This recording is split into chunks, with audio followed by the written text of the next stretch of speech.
Okay, അപ്പൊ നമ്മുടെ അടുത്ത റിയാക്ഷൻ എന്ന് പറയുന്നത് എന്താണ്? ഡബിൾ ഡിസ്പ്ലേസ്മെന്റ് റിയാക്ഷൻ ആണ്.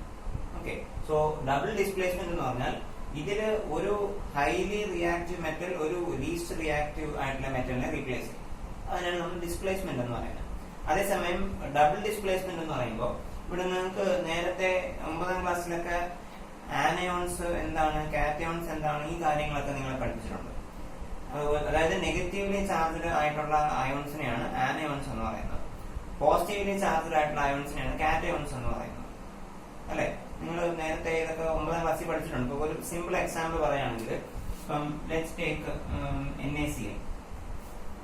NaCl എടുക്കാം. NaCl എടുത്തു കഴിഞ്ഞാൽ Na പ്ലസും Cl മൈനസും ആണ്. So this is cation. Positive charge ഉള്ളതാണ് cation and this is anion, അതായത് നെഗറ്റീവ് ചാർജ് ഉള്ളതാണ് ആനയോൺ. മനസ്സിലായോ? സോ അപ്പോ നമ്മള് ഏത് കോമ്പൗണ്ട് എടുത്താലും അതിനകത്തൊരു ഒരു പോസിറ്റീവ് പാർട്ടും കാണും, ഒരു നെഗറ്റീവ് പാർട്ടും കാണും. ആ പോസിറ്റീവ് ആയിട്ടുള്ളതിനെ കാറ്റയോൺ എന്ന് പറയും, അതേപോലെ നെഗറ്റീവ് ആയിട്ടുള്ളതിനെ ആനയോൺ എന്ന് പറയും. ഓക്കെ, സോ അപ്പോ ഇവിടെ ഡബിൾ ഡിസ്പ്ലേസ്മെന്റ് എന്ന് പറയുമ്പോൾ ഇതാണ് നമുക്ക് വേണ്ടത്. The anions and cations will exchange.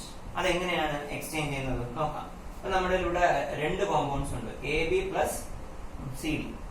AB എന്ന് പറയുന്നത് ഒരു കോമ്പൗണ്ട് ആണെന്ന് വിചാരിക്കണം, CD എന്ന് പറയുന്നത് വേറൊരു കോമ്പൗണ്ട് ആണെന്ന് വിചാരിക്കണം.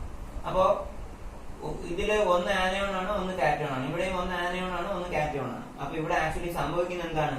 B അങ്ങോട്ട് പോയി C ഇങ്ങോട്ട് വന്നു. അതായത് അങ്ങോട്ടും ഇങ്ങോട്ടും ആനയോൺസ് അല്ലെങ്കിൽ കാറ്റയോൺസ് അങ്ങോട്ടും ഇങ്ങോട്ടും എക്സ്ചേഞ്ച് ചെയ്യും. ഇത് അങ്ങോട്ടും അത് ഇങ്ങോട്ടും എക്സ്ചേഞ്ച് ചെയ്യും. അതുകൊണ്ടാണ് ഇതിനെ ഡബിൾ ഡിസ്പ്ലേസ്മെന്റ് എന്ന് പറയുന്നത്. ഇവിടെ എന്ന് പറഞ്ഞാൽ ഒറ്റ ഒരു ഡയറക്ഷനിലേ ഉള്ളൂ എക്സ്ചേഞ്ച്. ഒരു ഹൈലി റിയാക്റ്റീവ് മെറ്റൽ ഒരു ലീസ്റ്റ് റിയാക്റ്റീവ് ആയിട്ടുള്ള മെറ്റലിനെ റീപ്ലേസ് ചെയ്ത് കോമ്പൗണ്ട് കിട്ടി. അപ്പൊ ഇതിനെ നമ്മൾ സാധാരണ ഒരു മെറ്റൽ ഡിസ്പ്ലേസ്മെന്റ് റിയാക്ഷൻ എന്ന് പറയും. ഇവിടെ ഈ മെറ്റൽ ആണെന്നോ നോൺ മെറ്റൽ ആണെന്നോ അങ്ങനെയൊന്നും പറയുന്നില്ല. ഇവിടെ രണ്ട് അയോൺസ് അങ്ങോട്ടും ഇങ്ങോട്ടും എക്സ്ചേഞ്ച് ചെയ്യും. അപ്പൊ ഇത് രണ്ട് കോമ്പൗണ്ട്സ് തമ്മിലാണ് റിയാക്ട് ചെയ്യുന്നത്. അപ്പൊ ഇവിടെ നിന്ന് ഒരു അയോൺ അങ്ങോട്ട് പോയി, അവിടെ നിന്ന് ഒരു അയോൺ ഇങ്ങോട്ട് വന്നു. അപ്പൊ അങ്ങോട്ടും ഇങ്ങോട്ടും ഉള്ളതുകൊണ്ടാണ് ഇതിനെ എന്തെന്ന് പറയുന്നത്? ഡബിൾ ഡിസ്പ്ലേസ്മെന്റ് റിയാക്ഷൻ എന്ന് പറയുന്നത്. അപ്പൊ അതിനൊരു സിമ്പിൾ ആയിട്ടുള്ള റെപ്രസെന്റേഷൻ ആണ് ഇത്. AB plus CD gives. അപ്പൊ B അങ്ങോട്ട് പോയി, C ഇങ്ങോട്ട് വന്നു. അപ്പൊ നമുക്ക് കിട്ടുന്നത് എന്താണ്? AB എന്തായിട്ട് മാറി? AC ആയിട്ട് മാറി. അതേപോലെ CD എന്തായിട്ട് മാറി? BD ആയിട്ട് മാറി. മനസ്സിലായി? അപ്പൊ അയോൺസ് അങ്ങോട്ടും ഇങ്ങോട്ടും എക്സ്ചേഞ്ച് ചെയ്യുന്ന റിയാക്ഷനെയാണ് എന്താ പറയുന്നത്? ഡബിൾ ഡിസ്പ്ലേസ്മെന്റ് റിയാക്ഷൻ എന്ന് പറയുന്നത്. അപ്പൊ ഇവിടെ അതിന് അടുത്തൊരു എക്സാമ്പിൾ ആണ് BaSO4 എന്ന് പറയുന്നത് എന്താണ്? Barium sulphate. NaCl എന്ന് പറയുന്നത് സോഡിയം ക്ലോറൈഡ്.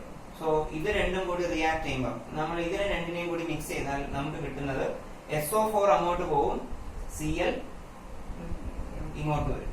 മനസ്സിലായ? അപ്പൊ നമുക്ക് കിട്ടുന്നത് പിന്നെ എന്താണ്? പിന്നെ Cl അല്ലേ ഇങ്ങോട്ട് വരുന്നത്. അപ്പൊ നമുക്ക് കിട്ടുന്നത് എന്താണ്? Barium chloride. അപ്പൊ ഇവിടെ എങ്ങനെ Cl2 ആയി എന്ന് ചോദിച്ചു കഴിഞ്ഞാൽ നമ്മള് വാലൻസി വെച്ച് എക്സ്ചേഞ്ച് ചെയ്താണ് ഫോർമുല ഇടുന്നത്. അതായത് ബേരിയത്തിന്റെ വാലൻസി 2 ആണ്. ഓക്കെ, ക്ലോറിന്റെ വാലൻസി എത്രയാണ്?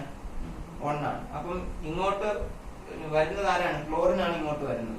അപ്പൊ നമുക്ക് കിട്ടുന്നത് എന്താണ്? 2 ഇവിടെ വരുന്നു, 1 ഇവിടെ വരുന്നു. അപ്പൊ നമുക്ക് കിട്ടുന്നത് BaCl2. അതാണ് ഇവിടെ ഇങ്ങനെ ബേരിയം ക്ലോറൈഡ് എന്നിട്ടിരിക്കുന്നത്.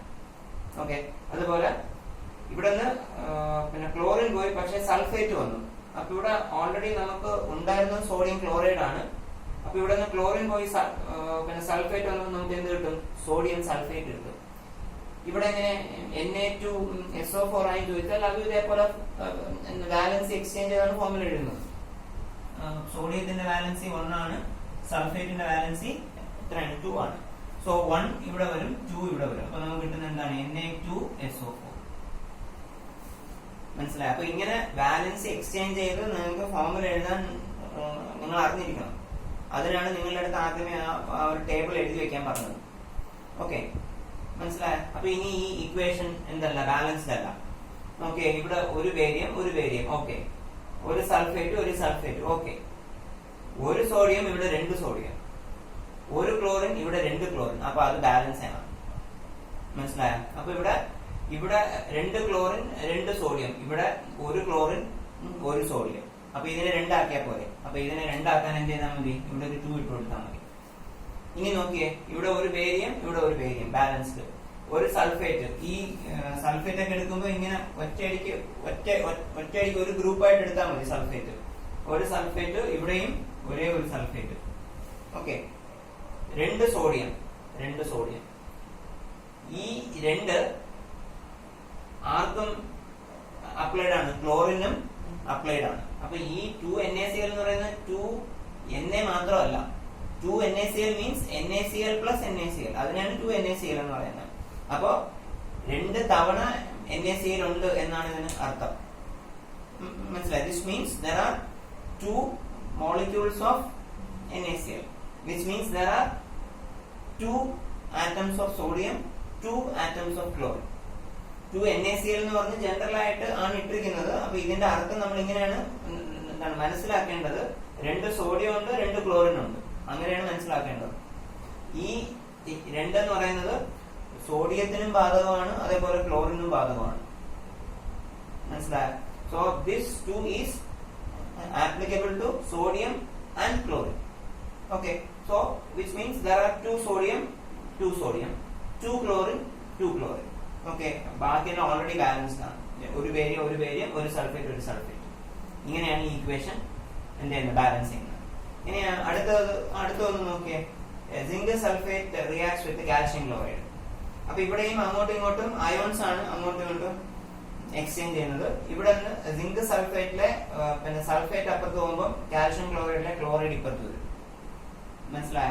അപ്പം പിന്നെ സൾഫേറ്റ് ഇപ്പുറത്തോട്ട് വന്നില്ലേ, അപ്പം എന്താണ് കാൽഷ്യം ക്ലോറൈഡ് എന്തായിട്ട് മാറി, കാൽഷ്യം സൾഫേറ്റ് ആയിട്ട് മാറി. അതേപോലെ ക്ലോറിൻ ഇപ്പുറത്ത് വന്നപ്പം സിങ്ക് സൾഫേറ്റ് എന്തായിട്ട് മാറി, സിങ്ക് ക്ലോറൈഡ് ആയിട്ട് മാറി. മനസ്സിലായ? അപ്പോ ഇതാണ് നമ്മൾ എന്തെന്ന് പറയുന്നത് ഡബിൾ ഡിസ്പ്ലേസ്മെന്റ് എന്ന് പറയുന്നത്. അപ്പൊ ഇവിടെ നിന്ന് ഒരു അയോൺ അങ്ങോട്ട് പോകുമ്പോൾ അവിടെ നിന്ന് ഒരു അയോൺ ഇങ്ങോട്ട് വരും. ഇനി ഈ ഇക്വേഷനും എങ്ങനെ ബാലൻസ് ചെയ്യാൻ നോക്കാം. ഇവിടെ കാൽഷ്യം സൾഫേറ്റിന്റെ ഫോർമുല എങ്ങനെ വന്നു? കാൽഷ്യത്തിന്റെ വാലൻസി 2, സൾഫേറ്റിന്റെ വാലൻസി 2. രണ്ടിനും ഒരേ വാലൻസി ആണ്. എന്താണ് അത്? രണ്ടും ക്യാൻസൽ ചെയ്ത് പോകും. അതുകൊണ്ടാണ് ഇവിടെ CaSO4 എന്ന് മാത്രമേ ഉള്ളൂ. ഓക്കെ, അതുപോലെ സിങ്ക് ക്ലോറൈഡ് എടുക്കുമ്പോഴത്തേക്കും സിങ്കിന്റെ വാലൻസി 2 ആണ്, ക്ലോറിന്റെ വാലൻസി എത്രയാണ്? 1 ആണ്. അപ്പൊ സിങ്ക് 2 ഇവിടെ വരും, ക്ലോറിൻ 1 ഇവിടെ വരും. അതുകൊണ്ടാണ് നമുക്ക് സിങ്ക് ക്ലോറൈഡ് ZnCl2 എന്ന് വന്നത്. മനസ്സിലായോ? ഓക്കെ, അപ്പൊ ഇനി ഈ ഇക്വേഷൻ ബാലൻസ് ആണ്. ബാലൻസ് ചെയ്യുമ്പോ വ്യത്യാസമുള്ളത് എന്തിനാണെന്ന് മാത്രം നോക്കിയാൽ മതി. അപ്പൊ ഇവിടെ ഇത് ഓൾറെഡി ബാലൻസ്ഡ് ആണ്. ഒരു സിങ്ക്, ഒരു സൾഫേറ്റ്, ഒരു കാൽഷ്യം, രണ്ട് ക്ലോറിൻ ഓൾറെഡി ഇത് ബാലൻസ്ഡ് ആണ്. പറഞ്ഞ് മനസ്സിലായോ? അപ്പൊ ഇതിനെയാണ് നമ്മൾ എന്ത് പറയുന്നത്, ഡബിൾ ഡിസ്പ്ലേസ്മെന്റ് റിയാക്ഷൻ എന്ന് നമ്മൾ പറയുന്നത്. ഓക്കെ, ഇനി ഇതിന്റെയും 1-2 ഹോംവർക്ക് ഉണ്ട്. ആ ഹോംവർക്ക് ഒന്ന് നോട്ട് ചെയ്യണം. സോ ഡബിൾ ഡിസ്പ്ലേസ്മെന്റ് റിയാക്ഷൻ എന്താണെന്ന് ഞാൻ ഒന്നുകൂടെ പറയാം. It is the type of reaction in which 2 ions are exchanged in between 2 compounds. മനസ്സിലായോ? It is the type of reaction in which 2 ions are exchanged in between 2 compounds. ഇതും ഒരു compound ആണ്, ഇതും ഒരു കോമ്പൗണ്ട് ആണ്. ഈ രണ്ട് കോമ്പൗണ്ട്സ് തമ്മിൽ റിയാക്ട് ചെയ്യുമ്പോൾ they will exchange ions each other. That is called double displacement reaction. മനസ്സിലായോ? ഇത് നിങ്ങൾക്ക് നോട്ട് എഴുതാൻ വേണ്ടിയിട്ടാണ്. ഇനി ഇതിന്റെ ഹോംവർക്ക് ഞാൻ നിങ്ങൾക്ക് പിന്നെ അയച്ചു തരാം. ഓക്കെ, അപ്പൊ ഇന്ന് ഇത്രയേ ഉള്ളൂ. അടുത്തത് നെക്സ്റ്റ് ഡേ എടുക്കാം. ഓക്കെ, ശരി.